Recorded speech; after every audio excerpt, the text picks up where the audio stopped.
Looking on the stats, interesting that people did not give RecoN a higher ranking on his defense. I would put this guy at 9 at least. There's a reason why I said his spirit animal was not a raccoon, it was a turtle. On the other side, look at the LucifroN, 10 out of 10 a micro, known for his prowess when it comes to microing small groups of knights, small groups of units.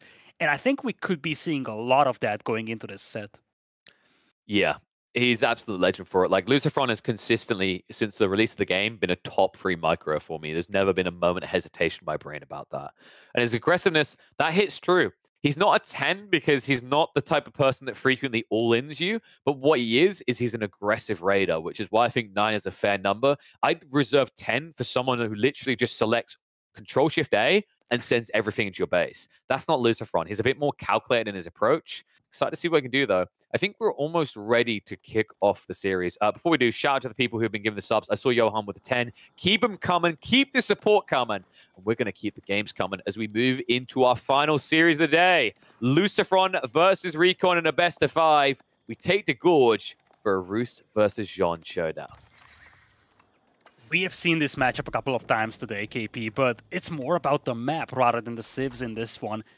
Gorge, a map where you spawn in a very similar fashion compared to your counterpart, as you mentioned in the previous series.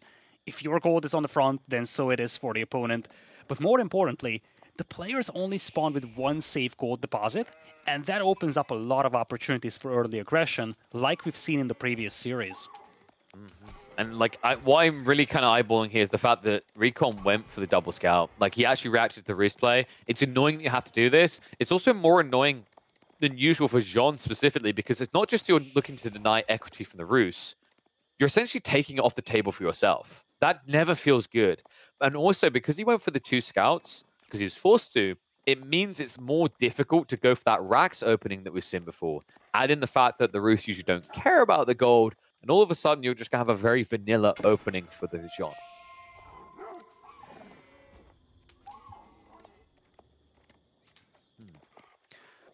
How are we looking on Sheep so far? Like, I'm always trying to keep an eye on this because, like I said, there's been some indiscrepancies in the way that Sheep can spawn sometimes on this map.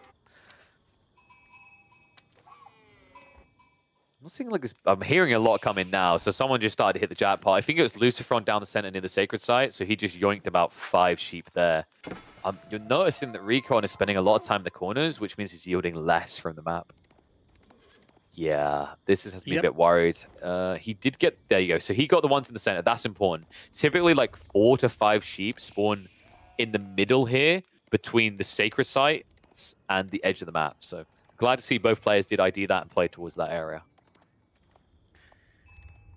Yeah, wheelbarrow is something that LucifroN will be able to afford, it seems, assuming that he finds a little bit more gold in the form of bounty. He's a little low, but this wolf should get him to where he needs to be for Feudal Age, in combination with, of course, the hunting cabin that he has already dropped. Look at that! Animation counts! Yeah, Roos is like...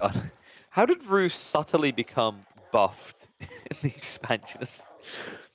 Yeah, animation counts is back, folks, so... Oh, no, no, no, no. Well, there's a reason we gave him a 10 on micro. Oh, that is so vicious. It certainly is, as he's aging up with the Kremlin. Dropping it on a gold mine will defend that crucial gold mine, the only one that he has close to his base. On the other side, School of Cavalry coming in with only 3 villagers here for RecoN, but when you look at Jean d'Arc, that's definitely more than you often see. So it's not just Jean building the landmark, it's also a couple of more villagers. Yeah, I'm not surprised as well, because he understands the aggressive time is going to come in here. And if you don't respect the Roos, the problem with this matchup is if you go for a slow School of Cavalry, you're throwing away your knight advantage, because this Civ can build knights as well. So you have to respect it and get a similar timing. And the cool thing is, although RecoN's going to be slightly slower, not as slow as you'd think, right? Because it's not 6 versus 3, Jean's involved, so it's faster building.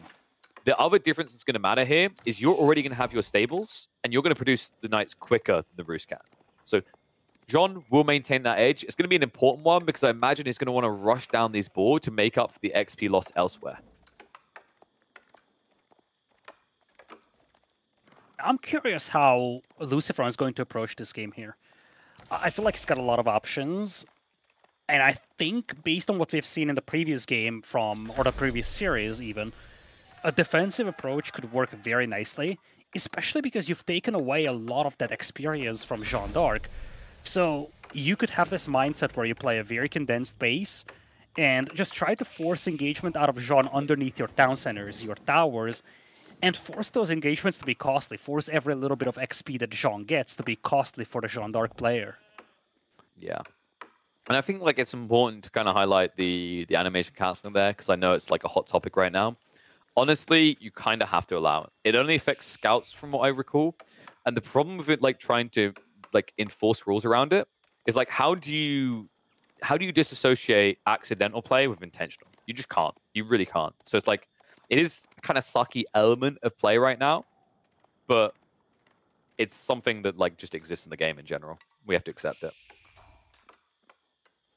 Something that would help the Byzantines, though, that we won't see is the Greek fire. That's a no-no. Yeah, for now, no Byzantines in this series. We've seen them once in this day, but ever since then, they just kind of disappeared. You wonder why. But for now, it's going to be stable as well for LucifroN. He can match the Knights when it comes to numbers, but anything else, he's just going to be unable to. Yeah, it's so like now we're getting the Knights. This is where RecoN, the Kremlin's really annoying for him. That positioning by LucifroN is kind of critical here, protecting the gold and also protecting his northern flank. Means your only angular approach is the east, but something cool that came out from LucifroN is if you look at the way he used his initial tree line, he's chomping at the left side of it. So he's naturally creating a concave, a harder position for RecoN to exploit. Yeah, for now, 3 Knights on the field for RecoN. 2 in queue for LucifroN, but he's yet to get any of those on the field. No wheelbarrow from RecoN, though. Something that we see from French players very frequently as they age up. Not today from him. I think he hasn't got a mill, right? Yep. Oh, did he get one? He's got a blue dot near the berry. So if he hasn't got wheelbarrow coming in, it may have just been maybe a slight mismacro. Yeah, he's got the mill. Interesting. So maybe he just prepped it ahead of time because he had to run to the other side for the gold. So might be seeing it come through soon. But you're right. Typically, we see that out of the French at age up, not afterwards. Yeah, I think it might have come down to whether he had enough gold for a knight immediately. And if he felt like, okay, I won't have enough gold for a knight and I want to get that first knight out quickly, then he just decided to skip wheelbarrow here to be able to afford a knight right off the get-go. Well, this is getting a bit messy. Outposts are coming out, but these knights are already proving annoying. Nice body block there, but the commitment's going to be in. So LucifroN will get the first blood on the villagers. This is kind of annoying for RecoN. He is probably the best player in the world right now when it comes to microing individual groups of knights. And he has been atrocious. Or I guess it wasn't atrocious from him. It was atrocious for the opponents. He was super oppressive when it comes to utilizing these little windows and picking off villagers one by one. It's so difficult to fight against that. And RecoN is already down 2 villagers compared to LucifroN, playing with the French, and there's going to be a second town center coming up for LucifroN over here. Second TC? Oh, wow. But that's not a second TC, that's just a little pocket here for RecoN's going for pocket eco. He's got a lot of food in the corner. It's actually pretty smart because he realizes that actually if he has to worry about moving out onto the deer in the open, it's the next thing he needs to defend, and he's playing against knights. So what he's going to do is going to shift all of the defensive pressure onto walls alone, and that means all these knights where RecoN has the clear number advantage and should be able to do things with it, he'll finally be able to. Because so far, you may have noticed, LucifroN is completely unpressured. Like, if we were to draw a line of where RecoN's knights have been, the furthest they've come towards LucifroN's base is for that boar. That's it. And oh my god, the wall, the wall! Oh, it's open! He's in! LucifroN, okay, you need to get out fast. They're going to cancel the wall, but RecoN, he hasn't got wheelbarrow. He could lose everyone here. Oh my lord, talk about little details. That is just so upsetting for RecoN. It seemed like the walls will be complete just in time. Now he starts losing villagers in large batches. He's going to be down by 5 vills, and LucifroN is on the way towards his second town center. This is so ugly right now. The moment I said RecoN would finally be unshackled from this defensive need, he's thrown back in the blender. And keep in mind, LucifroN hasn't been adding in more knights. Like you said, he's going for that TC. So if RecoN had weathered that storm or at least cleared up the knights, there's a decent outlook on this. But now he still has 2 knights to contest, and he's 5 villagers down. And that's where things get very dicey for Jeanne d'Arc. Sure enough, you have the consecration to decrease the food cost on these knights, but how long can you justify it? How many villagers difference can you offset with this? I think we're entering the domain where, especially with LucifroN pulling ahead in the villager count, the eco difference that LucifroN is going to have in favor of him is not something that's going to be offset by the discounts that you get for Jeanne d'Arc, not even Jeanne d'Arc herself with her unique abilities. Yeah, Jeanne that hasn't been doing well in the XP, right? Like, there's been a bit of destroyed value. She's been part of a little bit of it. But realistically, the way that this game plays out against Roost, there's a lot of Gaia XP just removed from the map by the time you're ready to come out. So definitely an uncomfortable game for RecoN. RecoN, who's still playing 1 TC, doesn't have a very big military lead on the raw number, but does when it comes to quality. You have to remember this is 8 French Knights. They just need to find somewhere they can do damage. Unfortunately, this is a difficult area to breach. The Kremlin, with the +2 damage on all their shots due to castle turrets, will dent even the heaviest of armored units. Yeah, knight numbers are looking a lot better for RecoN, though LucifroN kind of stopped producing them for some time. He's down to just 3 knights against 8 on the other side, but LucifroN does have a lot of spearmen to work with. On the opposing side, RecoN just has 2 of those. Yeah, I think the gap was due to food limitations, right, when he was shifting towards the deer location, but that TC was a beautiful drop. He got the woodline, he got the deer, he got the berries, and they're all within range of the TC, which is cool because you got to remember that the wooden fortress influence buffs not only lumber camps, it also buffs TCs. So all 3 resources are very efficient in that area from that town center. Yeah, and when you look at the resource income per minute, that shows 800 food against 500, 600 wood against just 200 on the other side. Gold kind of even right now, but LucifroN is pulling ahead in terms of villagers. And RecoN is yet to find any opportunity to take out villagers. Right now, 0 villagers killed, despite having quite a few knights on the field. Yeah, and it's kind of tough for him to crack that location. Like I said, unless he can get into a blacksmith and get the undermesh, I don't see a world in which he starts diving anytime soon. He'd need like 15 knights, and even then I'd want to see some spears so he can burn down the TC. Otherwise, it just kind of feels like a futile effort. It'll be very reminiscent of what we saw in the Beastie series, right? Where he did get the town center, but it kind of cost him a lot, right? It cost him Jeanne, only imagine that, but also 2 or 3 knights dying as well. Kind of crazy, actually, when you think of the maths behind that. So, like, TCs now cost, what is it, 750 resources? And the knights are 240 each.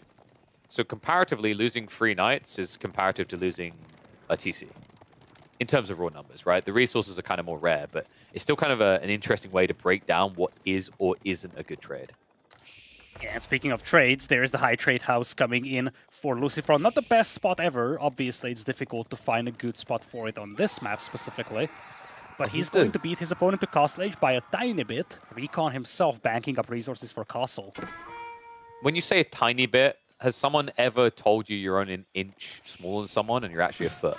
Because that's quite a big difference, actually. Like, high trade house is going to be complete before RecoN even starts his tech up, by the looks of it. The other cool thing is, like, the reason why LucifroN put it back there is because he doesn't want it to be seen. Like, it's not the best high trade house, but if you check vision, RecoN won't know until the tech up is done. Oh yeah, that's certainly an element. Even though, oop, Scout is going to find it, but it's too late. And even if you come in, you have way too many spearmen and knights to deal with over there. Yeah, and now the worry you have is you had like a 4-knight lead. That's about to go down to 2, and then it's going to be Feudal versus Castle Age Knight. So if you're RecoN, you have to get out of dodge. You just have to go all the way home now. I wouldn't mind him trying to stay here to capture a Sacred Site on tech up, but I think it's just going to take too long. He hasn't even started the Castle Age upgrade yet. And that puts him in a very tough spot. Because by the time he's going to be close to Castle Age, his opponent is going to have the Castle Age techs in. And that's exactly the window that LucifroN wants to exploit. As his opponent is hitting Castle Age, strike when you have the upgrades and your opponent doesn't. Man, it's not like you're going to be able to cheaply rush those upgrades, right? Because RecoN's done the thing that all the Jeans are doing right now. It's Guildhall, not Royal Institute. So no way of quickly getting into Canted Saddles, Royal Bloodlines on the cheap. It's going to take quite a lot of resources. RecoN doesn't have much of that right now. This is always the Veterancy knock-on on the effect. Spearman also coming in here for LucifroN, so he's going to play heavily into Spearman here. Something that's going to work fairly well, given that RecoN only has Spearman on his own and Knights. Yeah, I was going to say that this is the knock-on effect of rushing up with so many villages as well. Like, compared to, say, when you do it with 8 or 10 into Castle Age, you build a reserve bank. You can see RecoN, just with one upgrade, like, it's all gone, right? Like, he's queuing more Spearman, sure, but it's not like he's figuring out that Knight line at all. Well, Spearman-wise, they're going to be neck and neck, but another difference to keep in mind is LucifroN is now getting into relic gathering. But alongside that, the Saint's Blessing is a really big edge when you turn this into a Spearman mosh pit. Not to mention the fact that, you know, that negates the edge that RecoN gets by being French and getting his melee tech upgrades for free. Yeah, Veterancy coming in on the other side for RecoN as well. He's mixing in some Men-at-Arms now. A somewhat underrated unit for French, given that you do get your melee attack upgrades for free. So, as you hit your Castle Age, you get that powerful unit immediately with a decent amount of upgrades on it. Granted, LucifroN could easily start mixing in crossbows to deal with this. I think it's not going to come down to army compositions though, KP. I think the worrisome detail for RecoN is that he's down by 20 eco now. Yeah. Relics are still up for grabs for either of these players, but this is getting to that stage where the Rus will start booming away with this game, and if the game goes very long, the Rus should be able to dominate Jeanne d'Arc here. Yeah, so let's dissect the Men-at-Arms detail first, because I think it's very important that you highlight that. It's actually a lot of Jeanne players have been going for Men-at-Arms in Castle Age. It's kind of interesting, but there is a logic behind it. But the way that Divine Restoration works is based on 30% of your lost HP.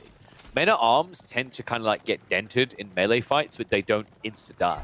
So the idea is that you can get more high-value heals across a wider arc of units compared to then if you were doing Spearmen or maybe Knights that easily die faster to Spears, right? So it's an interesting experiment. We'll see if it holds on for Jeanne long term, but I've got to say I've noticed like in 70% of the games I've cast with Jeanne in Castle Age, it does come out a lot. And well, things that are going to be coming away from RecoN. This little relic here. Go for the wall low, and RecoN will have to vacate the area. But he should be able to snipe this afterwards. Someone cool here. RecoN shouldn't be far off level 3 with Jeanne because he's now capturing the sacred sites. Oh, and 24 XP. Don't mind if I do. Nice little grab there by RecoN, but his opponent has the edge when it comes to collecting relics. And what's more worrisome for RecoN is that we're looking at 17 Spearmen.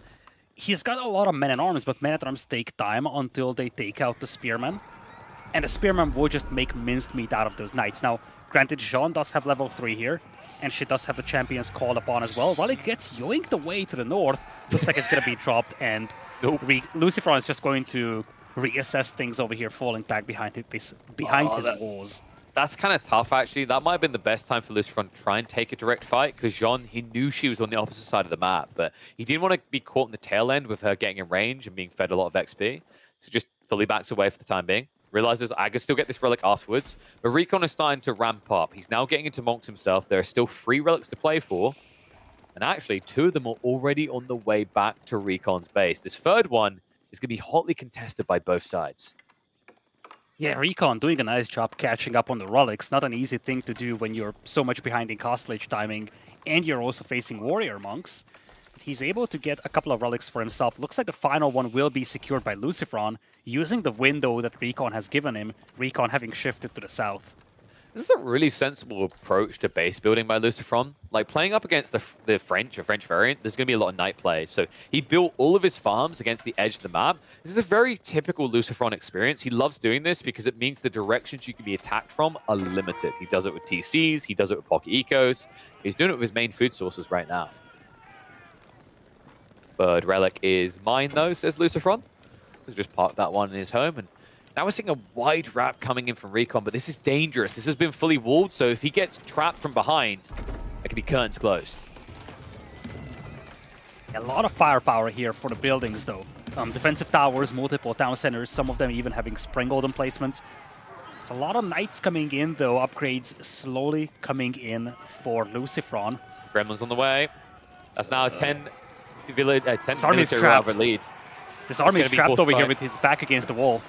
Yeah, but Jeanne's not in the mixer right now, so no cleave opportunity. LucifroN's actually just trying to avoid her. She has to take the edge fight, but nice micro back. LucifroN minimizes the casualties, and as the lines start to spread out, the numbers are starting to favor him. There's going to be the Divine Restoration. Men-at-Arms are going to be kept healthy for the time being, but LucifroN, with a military advantage, Even if he doesn't clean up the entire force, he's cleaned up enough here. In fact, it's going to be an absolute rout. RecoN, missing essentially 20 to 25 military units, is going to lose the entire force, call the GG. Lucy will open the series with a win. Those crossbows from the backline came in clutch for LucifroN. They have not been touched, and they managed to take out so many of those knights, so many of those men-at-arms on the front line even. Never was something that got contested by RecoN. In the end, you feel like this just went down to the fact that LucifroN was able to get away with that 2 DC build. RecoN was on 1 DC, his expansion was slow, and he even lost quite a few villagers due to that random weirdness down south in that pocket eco. Call it bad luck, call it, you know, that wall not snapping to the wood line. Maybe the villagers just didn't get there in time. Whichever the case, RecoN lost a lot of villagers initially. LucifroN pulls ahead with the villagers and ultimately snowballs the game. Takes us to game number 2 here, 4 lakes, where LucifroN does have access to the Japanese, facing off against the Rus from RecoN. Now, that does mean Jean is... What is the record there? Is that not 2... Wait, no. That's 1 win, 3 losses. Just going to slide that under the belt, make sure we don't nerf Jean too hard. I mean, she's a very restrictive style of play right now. She requires a certain approach, but you notice these pro players are already kind of clocking on to how to address it. You just can't feed her a lot of XP. I do think there needs to be some tweaks made around her, but I think there is like this overzealous approach to like crippling her with a double shot to the kneecaps that doesn't need to occur. But we don't have to worry about any more Jean. It has been banned out against LucifroN, so he can't try to teach RecoN the way. But RecoN is going to be feeling at home here. Another Rus pick coming out. We're going to 4 lakes for a Japanese versus Rus face-off. This one could be a very interesting matchup because of the Japanese's own unique little perk around the lakes. I am curious about this, KP, because you look at 4 lakes. First of all, it's one of my favorite competitive maps, something that has been with the AoE franchise for a long time, not just in AoE 4. But Rus was a juggernaut on this map back in the past.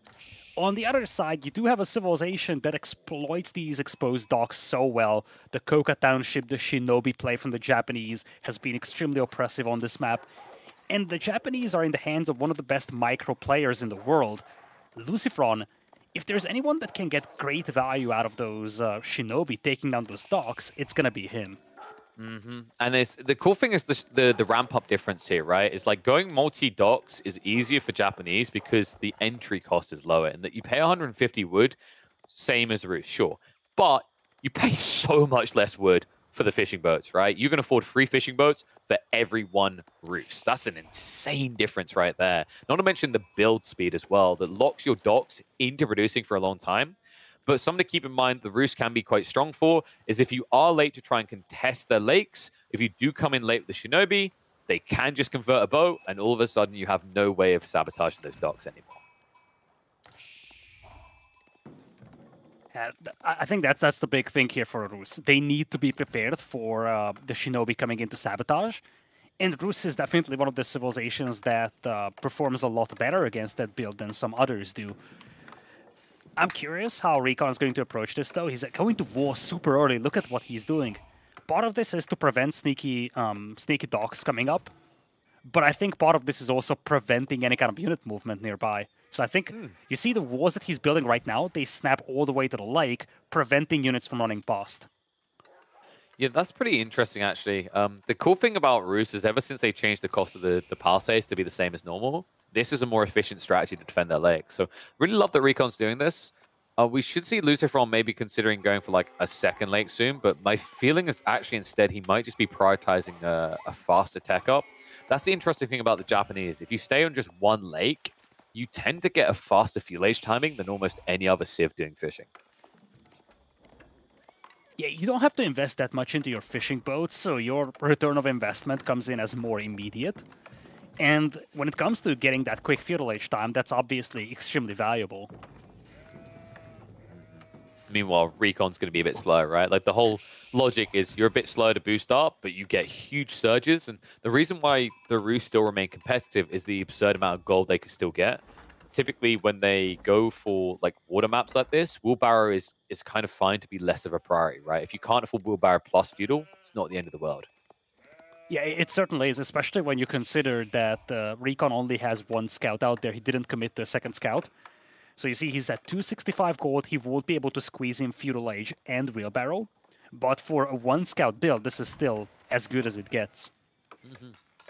I mean, you just can't afford to go for that hunting cabin, really. It's always the crippling issue for the Roost. I think there was a time where we saw players do it on maps like Four Lakes, but then they just realized quite quickly it costs you more than you gain. So not too surprised by this. Love that he's played his eco out towards where the dock is, so it's almost like he's able to react a bit easier to any aggro, and I think it's because he's also going to look to drop that Kremlin, probably protecting the dock here, which would be very interesting. Yeah, he definitely hasn't expanded towards the other pawns, which I think is the smart thing to do against a potential Shinobi build. Oh yeah. But if you drop... Sorry, go ahead. I think we're going to have a similar thought, right? That Kremlin placement is kind of interesting. Yeah, if you drop the Kremlin right next to your dock, it prevents that Shinobi play, or at least it makes it a lot more difficult. The interesting thing, though, is what RecoN has essentially done with that Kremlin drop is he said no to gold and stone. Like, if you actually look at the map, he has nothing to defend gold, which is a bit scary, so I'm really hoping this is going to be a fast transition into archers from RecoN. Makes a lot of sense, he has plenty of wood to work with. Because if those Shinobi come in, they can't find the dock, it's annoying, but when you've left the entire east side of your base open like this, they still have other targets. So we'll see how LucifroN wants to follow this up. Could be that we see, like, and I think this would be super sick, is like Yuumi after the Shinobi. And the cool thing is by the time the Roost are able to afford to go into Knights, you could already be reacting with Rax play. Yeah, Koka Township on the way here for LucifroN, that is. He actually has a lot of food to work with, though. Look at that resource bank. 500 food, 200 gold already. We are actually getting close to a potential semi-fast castle for him, even. Now, something I want to like clarify as well is like, I've heard both said, and I think something that's going to make Pesty sweat is I need to know for clarity, and Twitch would never lie to me. Is it Koka or Koka Township? It's got to be Koka, KP. You know, Did I want that like... from LidaKor? Just following up with a snort noise. Hear me out. Koka. There is more to this, KP. I feel like Microsoft has missed out a potential collaboration with a specific cola provider at making some sort of a collab between the Japanese civilization being released and an AoE 4 themed soft drink. But we won't mention that soft drink because they want it, they have to pay us. That's how that works. Yeah, indeed. That's exactly the storyline behind this. Archer's coming in early as well for RecoN, so he knows exactly the Shinobi are coming. He's going to have something that deals with them. But this is, again, not the main show here for LucifroN. The Shinobi isn't there to win the game for him. It's actually just a perfect distraction that allows him to get to Castle Age straight away. Yeah, he's gone for the 1-2 tap, right? By getting 2 Shinobi, he can Shin over the wall and disable that dock from booming up on the east side, which means it's just a waste of investment. And this Castle Age is going to hit hard, by the way. Like, I imagine RecoN was thinking Abbey of Trinity as well and rush relics. Japanese are amazing at rushing relics, would you believe it? Both of their landmarks are religious. One of them is just 10 times better because it instantly spawns a priest. And that is, of course, going to be the Floating Gate. Yeah, here comes the Floating Gate. And let's not forget, in essentially all of the series today, we've seen players putting a very high emphasis on collecting relics over here. That's also going to be an option over here for LucifroN. He has reasonable map control. He should be able to start picking up relics over here and should have no issues getting like at least 2 relics here. Yoink? Don't know if yoink's the word. I mean, in a way, you've essentially yoinked all that wood from the Roost building that wall that was worthless. So now he's going to have to shift over there. Hear me out. They just climbed over the walls, but the animation was just missing. Got it. Got it. Yeah. I don't think we want to talk about more about animations today. He's even going to be able to trade out. So he gets one of the archers. He's going to Shin over the wall again, isn't he? Okay, bye. Have a good time. He did eat some damage over here, okay? Let's be clear about that. But there's a can we villager talk out about there. those arrows, by the way? You saw they done, right? They just suddenly magnetized towards him. Terrible ninja. Can't even dodge arrows. At the same time, we have some samurai cavalry coming in here, mounted samurai. This is sick. Yeah, so, okay, focus on LucifroN's floating gate because this is really important. This is something I've been, like, a huge nerd for. If you go floating gate, you need to optimize your base. It's no different from other civs on how you get the max out. And what you want to be doing at the start of a tech up with a floating gate is make sure whatever you want to Yorishiro is in front of the floating gate. If you check LucifroN's base, look at it. He immediately was able to drop in the stables. I think he then dropped into, what, like, not Forge, somewhere else. It was the TC. It was the TC. Okay, so boom.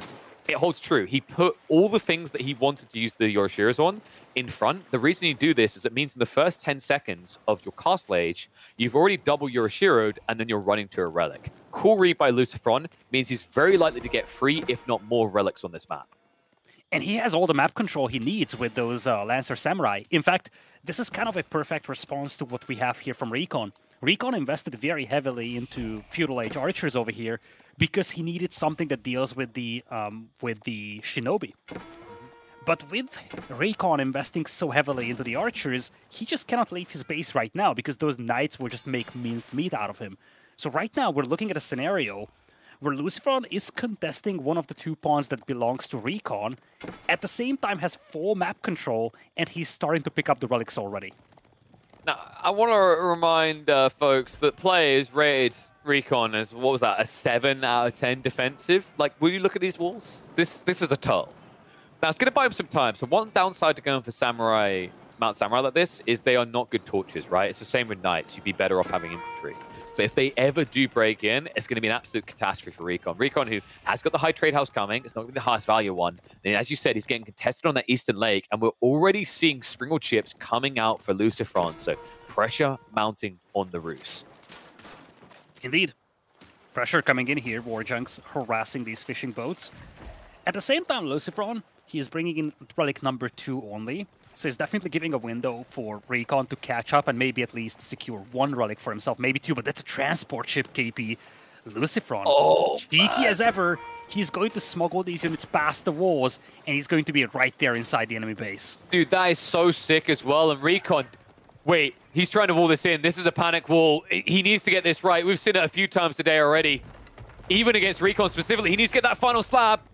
And it looks like he'll get it just in time. So he will be able to block this out, but he's getting tapped. He's getting bonked on the head. 1 villager going down. And although you've contained him, keep in mind you've also still delayed your tech up timing. And while that's happening, LucifroN has already secured 2 relics. He's on his way for the one closest to RecoN's base.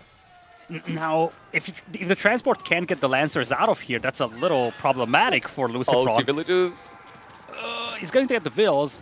At the same time, looks like the ships will focus down the transport, so LucifroN might not be able to escape from here.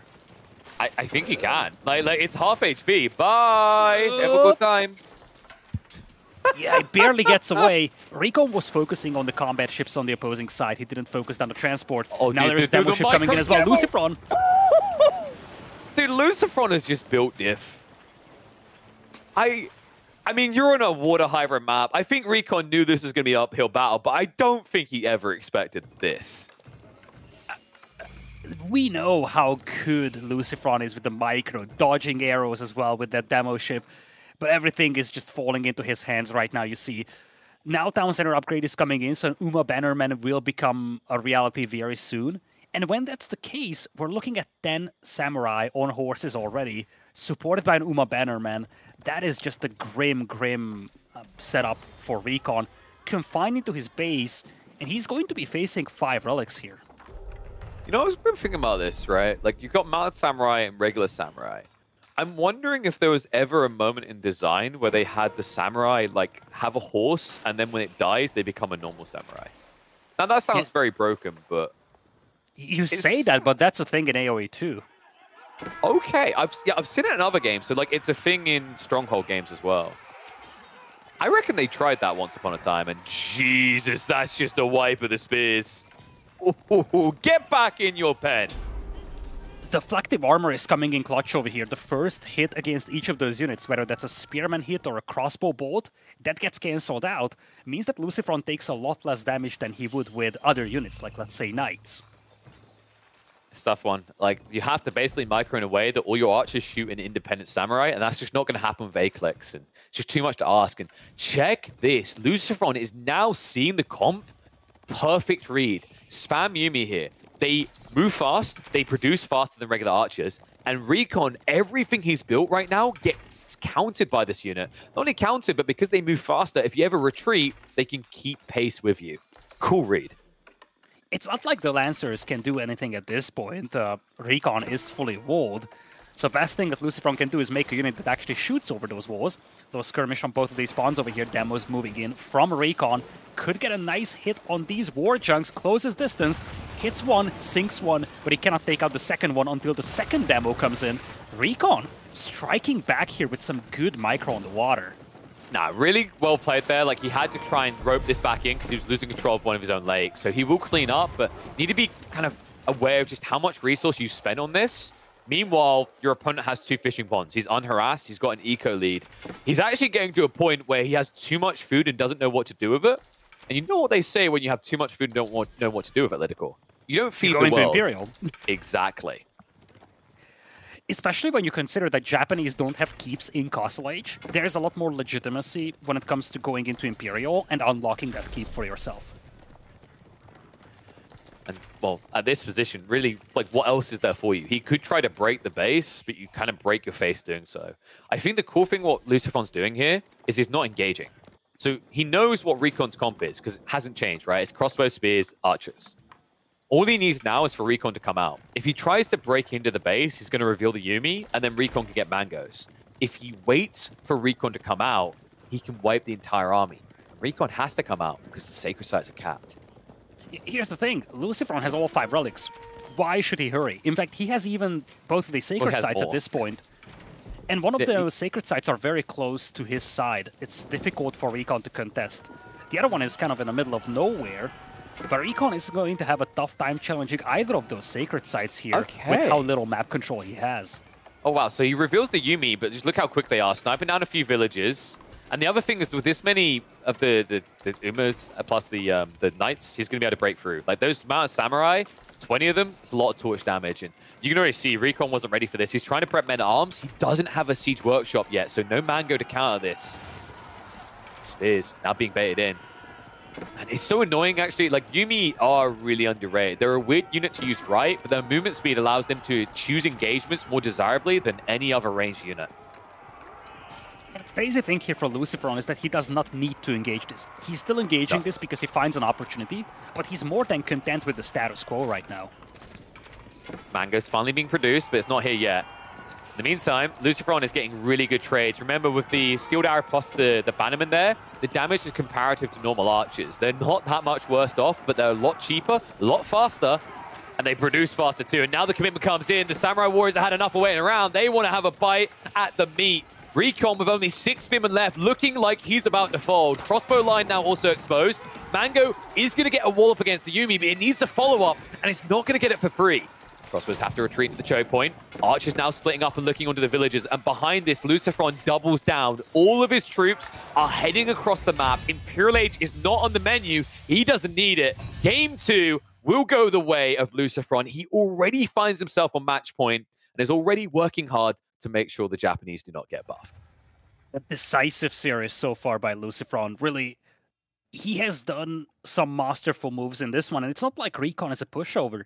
RecoN is an extremely powerful player with a powerful civilization on this map, but everything lined up so perfectly for LucifroN.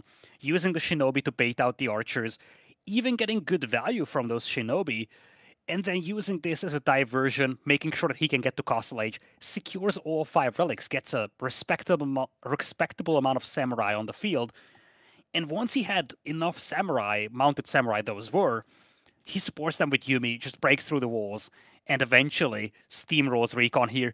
2-0 lead, decisive so far for LucifroN. Let's see if he can close this series out 3-0, or RecoN launches a comeback.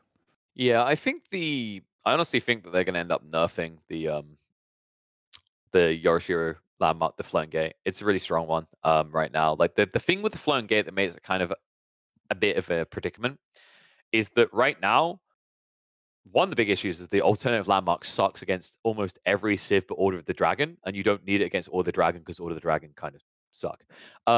But on top of that, it's the fact you get Shinto Priest straight away, and your issues have flexibility. I like that they have the flexibility. My issue is more around things like the fact they give gold trickle. That might be the predicament. I think it's super cool that they give increased production rate, but you have to keep in mind what was happening there in that game is Japanese on hybrid maps get very fast tech ups because their fishing boats are so cheap. Once they get there, they drop a Yoshura in a stable, and instead of taking 35 seconds to produce a knight, it takes 12. That's why that number got so absurd, and that's why RecoN had no answer to it. It's not just the production though, KP, it's also the fact that you need an eco that allows you to produce units so quickly. And that's where this map, Four Lakes, comes in. A lot of fishing available for the Japanese. They can rapidly build up that fishing eco because they do have the discount on the fishing boats. Support that with 5 relics, and you have a juggernaut food and gold eco, so all you need is a quick way to produce units and spend those resources that keep coming in. Well, it looks like we are only a minute away from a classic matchup. I say classic because it's the old Civs. Delhi versus Ottoman, green on green. This is an intriguing one because Hill and Dale isn't a place we often see the Ottomans dabble.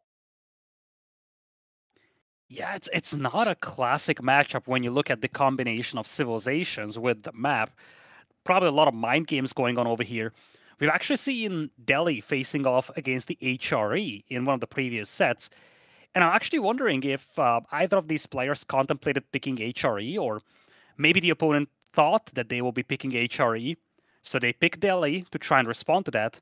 Counter response to the Delhi is going to be Ottomans. That could easily be the mindset here behind these civilizations ending up on this map. Yeah, like Delhi's still really strong here. And the interesting thing is RecoN has been on record before saying like he still struggles to deal with Delhi and also figure it out himself. So wondering what the thought process is, what he has in mind. I think in this matchup, Ottomans have historically started to fare a lot better as people figure them out, especially the way they're able to manipulate the aura to negate the value of TOV.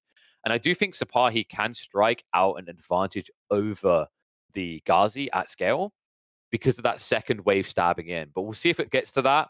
I think it's time to see if it's going to be a quick end of the day. LucifroN, 2 up already. Can he make it a clean sweep? Can he be as quick, if not quicker, than Beastie series? Let's find out. RecoN, I'm hoping he can make some magic work because I was ready to stay up all night for this series. Into game number 3 we go. RecoN with the Ottomans in blue on the other side. LucifroN coming in with the Delhi in yellow. The map is Hill and Dale, a map where you don't commonly see these civilizations being utilized, and it looks like RecoN is going to open with a military school. So military school, I'm not expecting Iraq's follow-up, but this is going to give him the initial aggression to kind of poke at LucifroN as he gets on the gold. Probably not going to be able to stop him from getting into those scholars. The interesting thing about going for a military school opening with the Ottomans is realistically the Delhi don't have to care, right? Like if you injure their villagers, they can pull a scholar. But the knock-on effect of having to do that is it's going to slow down the tech unlocks like the double production for your buildings or things such as the ability to have tanky scholars. Yeah, military schools will be on the way, or I should say one military school. Now, when you look at targets over here, realistically, by the time that first spearman arrives, the gold mine, it's not going to be in use for LucifroN. He's going to have what he needs for Feudal Age. Berries are tucked away at the back, so the only thing that you can really shut down with the spearman aggression is essentially the addition of additional scholars. Yeah, and realistically, even then, if LucifroN really wants a second scholar, he'll stay gathering for it. Some players do like to go 2 scholars with TOV, some like to stay 1. This should be a TOV game, by the way. I'd be very surprised if LucifroN goes for Dome of the Faith, just because if you do that, you are giving the attacker speed advantage across to the Ottomans on every unit type. If you take TOV, at least 2/3 of the fight for you, you're going to have the attack speed advantage.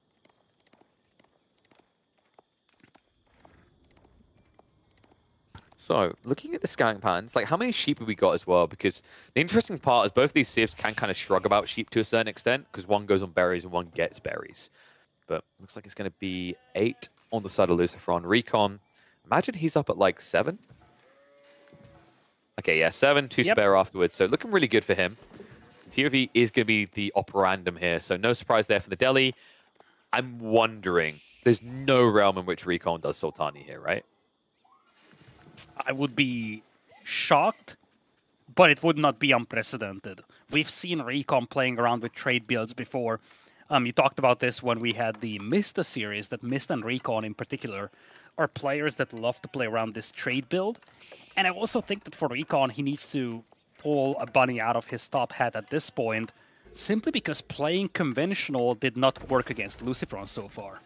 No, and it is going to be the Madrasa, and interestingly enough, he puts it on the north side of his TC, which means his villagers will be far away from safety if a raid comes in. So just something to be conscious of.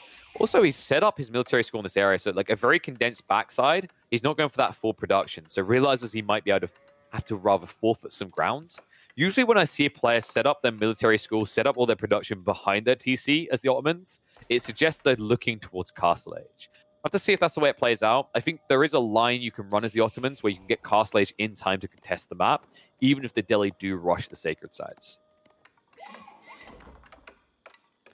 Wind Minaret on the way, indeed. He's rushing that with 5 villagers. Also pushed in all of the deer to the town center. Now, he's actually using the spearmen to push in the deer, which is a clever move. Yeah. In fact, I've recently learned that different types of units do have different auras on them when it comes to be able to push deers. So the spearmen are actually a lot more effective when it comes to pushing deer than many other units are. That makes sense, because I think it's something to do with the tracking range on things like Brace, which gives them this like wider aura, right? What was that? Jesus, that deer just ran a marathon, so it's going to be sniped down close by. It's still one loose, but now that I'm seeing the deer push as well, this is looking more and more like we might be getting a fast castle Ottoman build. Could easily be a thing here, although I feel like it would be dangerous to essentially forfeit all map control to LucifroN here, allow him to take the sacred sites, especially because he is up with the Tower of Victory. So that gold that he gets is going to be turned into an army that could punish you before you can build up your numbers. Okay, RecoN is going to go for the archers. So he's got Archer Spear right now. LucifroN likely to open with Ghazi. It's the most standardized format. I do quite like Ottomans when they scale Sipahi archers in this matchup, just because of what we were talking about earlier, is like when the melee numbers get very high, Sipahi are able to get an extra 1 or 2 attacks in compared to Ghazi, because the Ghazi have to run around each other, right? Whereas the Sipahi are more like a spear wall stabbing over each other. So maybe someone to watch for here. Alternatively, RecoN, if he's planning to turtle and eventually reach Castle Age, we might just see spear archers and he won't leave his base. But that would be a very weird feudal approach, considering you're playing against the Delhi.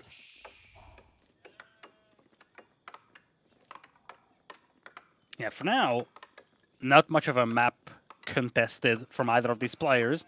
Those spearmen just staying behind for RecoN. A Ghazi Raider opening, not surprising here for LucifroN. This is the conventional way of opening a Tower of Victory build.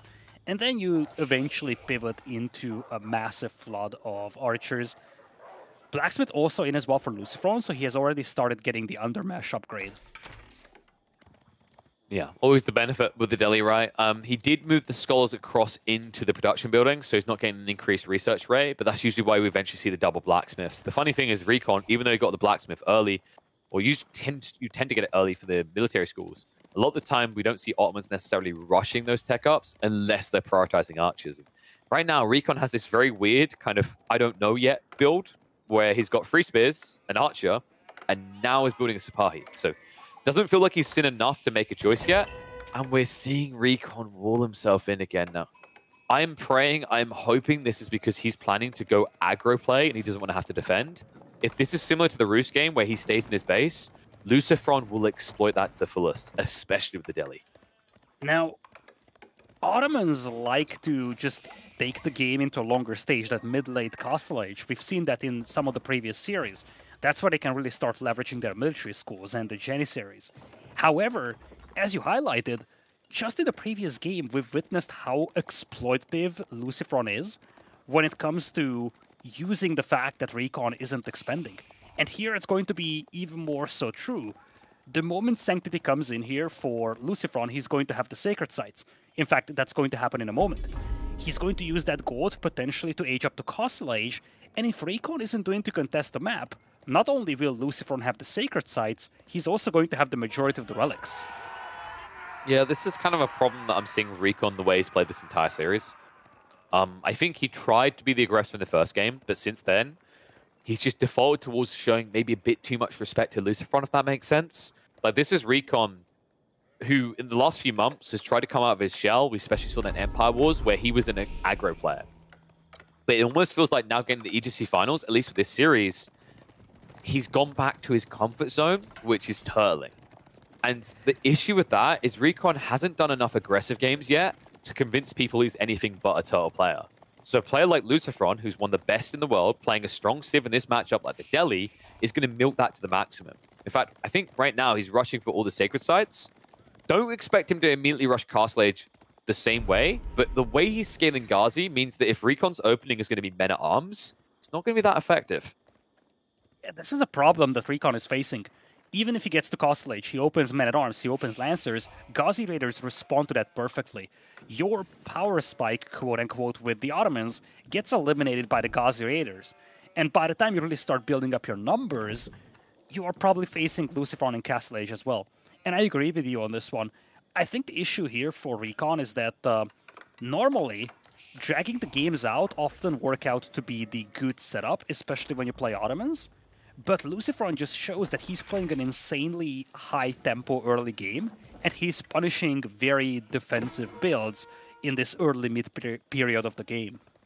Yeah, this is something I've had talks with RecoN about, is like the idea as well as like, your Civ can do this, sure.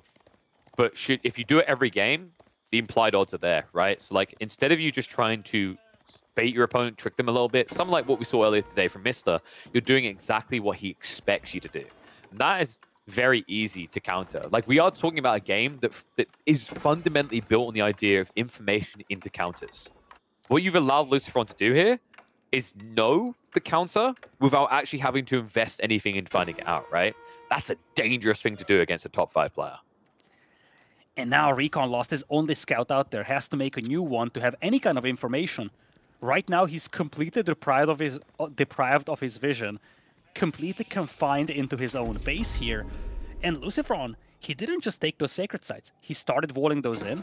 And I'm starting to feel like LucifroN has no desire going into Castle Age. I think he will just double down on this. Seeing Castle Age, he has 16 Ghazi Raiders supported by 13 archers. On the opposing sides, barely any production buildings, 1 stable, 1 barracks, and 2 military schools that take a lot of time to get units out. And he prioritized the undermesh upgrade, which means he's ready to dive. Like, these Ghazi already have a decent amount of armor, and he has a huge mass of them right now. RecoN's army quadded up compared to Delhi, and the dive's going to come in. TC's not going to help much against these heavily armored like cav units, and that's contradictory, but with undermesh and the natural armor, these horsemen, they're fat boys. And look at the villagers trapped in here. Nice pinch immediately by LucifroN, picking off a few. Forces the retreat. The initial knight's going to come out, but that's slow production. That's not a fast unit to get out here. Men-at-Arms trying to be landed as well. Spearmen are going to be targeted down by the archer in the meantime. And the Ghazi roam in like Rohirrim again. They'll happily take this fight. Limited cavalry and limited defenses. RecoN is having his face stuck in the mud. Not a single unit from RecoN that can deal with Ghazi Raiders. He's queuing up Men-at-Arms, he's got Knights and he's got Archers. Not a single unit that can deal with those Ghazi Raiders right now. RecoN, 15 of his villagers idled out right now. The number is going to grow even larger now that these Archers and the Horsemen are making their way towards the gold mine. The meta is going to get caught off guard as well. And I feel like RecoN's position is now catastrophic. This is wave 1. He's playing Call of Duty Zombies, but the problem is I don't think he's ever played it before because it feels like he's going to GG the moment he sees that second wave. Sacred Sites are still 9 minutes away from victory, but right now RecoN effectively has half of his economy, nay more, not working because his villagers had to leave the main base. They'll at least live, but nothing here is going to last long enough. GG gets called. A swift end to the series as LucifroN looks clean. Man, LucifroN just looking like juggernaut today. And again, this is not a pushover player that he's playing against. RecoN is no weak player out there. But I feel like, as you highlighted before, LucifroN was just exploiting this very slow-paced early game from RecoN, grabbing all that map and punishing RecoN for playing so defensive. Yeah, and once again, it's like I feel like a broken record, but it is the perceived odds, right? Is you showing exactly what's expected makes the game so much easier for LucifroN to play. Because if you want to beat the very best, you need to force them off their script. You need to force them into a reactionary phase. Otherwise, they're just being proactive. Best way to win. And Delhi is so hard to force off that path. But the way that RecoN approached this, he never really offered up a realm in which you had to feel threatened if you were LucifroN. So unfortunate it was such a quick series. I think RecoN, like I said, it's reminiscent of Casva. I remember I had the same kind of a similar discussion with Casva last year at Wallalow, where I was like, when you play your game, when you play the way you play on the ladder, you're like a top 10 player. Like he was phenomenal, right? But whenever we see him in competitive, and it's not throwing shade at him, it's because I think he's that talented, but it's that binding unlock you need to get beyond. He play other people's game instead of his own. And I think although this is kind of a different case where RecoN is playing his own game, his turtly game, he's inherently playing into the jaws of the crocodile here, right? Every time. Because 60 or 70% of the work is already done as the player on the other side. They know exactly what you're going to do. So fingers crossed, we're going to see a different RecoN in the coming days because I've seen this guy. I've seen what he's capable of. He is capable of surprising a lot of people. There's a reason he's here in the EGC finals. We've still got plenty more games for him to prove that. He does have a week to prepare for his next round, though, because tomorrow, in each of these groups, we will have the players who won their respective matches today facing off against the players that did not play. So let's take a quick look at the standings of the groups over here. Of course, spoiler alert is something that we have to mention as a disclaimer over here. But we're done with the first round of the group stage here. And taking a look at these groups, we've had some somewhat surprising results at the very least. Of course, at the end of the day, we have Marine Lord taking out Mista 3-1, Beastie 3-0ing Anotend, just like LucifroN 3-0'd RecoN, and then Demu coming in an absolutely legendary set against B. 3-2 is the final score there. Yeah, it doesn't look pretty on the numbers, but I think Dimu would happily sit here and say, I take that, right? Like he came in as the qualifier player. He wasn't qualified for a big performance in a previous event, and B and Vortex have been looking phenomenal in the last few months. So Dimu, that's like honestly the way that series played out in the end, really tough, really close one, but big morale boost. Looking forward to seeing what he's going to be able to do when he moves forward in that Vortex series. In the other groups, really big highlights here. Marine versus Mister. There's still a lot up in the air there. I need to see what Lou's able to do in a competitive format. It's fair to say that while he's been improving, he's also been struggling to make those deep runs when it comes to competitive play. Always looks like hot stuff on the ladder, but I need to see him turn up when the money's on the line. Indeed, tomorrow, 4 more sets coming up here, folks. Tomorrow, we will take a look at Marine Lord versus Louis. Beastie is going to face off against Wham. Then, of course, Puppy Paw is going to meet LucifroN in Group B. And last but not least, an absolutely monstrous series. Actually, Demu facing off against Vortex in Group D. Yep. Battle of the Bolts. Looking forward to seeing how that one's going to play out. What I love is, although we put the Bolts all in one group, now that BC's balled, there's still an opportunity for a grand finals face-off between ball guys. And that's really what I'm here for. I just look for the weird details as to how I decide my matchups. But no, exciting tournament ahead, folks. This is just day number 1. And by the way, I just want to shout out the phenomenal support. Viewership has been looking fantastic. The subs have been rolling in. I'm sure a few more of you have also signed up for that Patreon. If you haven't and you didn't catch that message from Pesty, you need to go sign up. You should go sign up because if you're a big fan of Age of Empires 4 and you want to see it take to the land, we need to reach 1,000 supporters on Patreon to make that happen. Let's take the money, throw it at Pesty, and then force him to immediately throw it out towards the players to get them shipped to one location. But I believe, LidaKor, that's going to bring us to a wrap. 4 more series tomorrow for people to tune in for. So mark the time in your calendar. It's going to be 3 p.m. UK time. But now I believe we're going to be treating people to a different tournament currently going on. Indeed, we'll be dropping you off to the War Chief Club very soon. Thank you so much, everybody, for joining in, as KP highlighted. Thank you so much for all your support. Make sure you tune back in tomorrow at the exact same time for 4 crazy sets. Sets where players can finally secure their positions in the playoffs. And also sets where it will get decided who gets to play next Saturday in the decider rounds of the EGC finals. Tomorrow, Dr. Depston and Crackety will welcome you to the show. It was me, LidaKor, joined by the ever-lovely KP. It was fun as ever. Of course, thank you so much for joining us for this absolutely lovely broadcast. It was a great one. Make sure you check out the VODs on YouTube if you missed any of those series. And we will see you in the next broadcast. Mwah.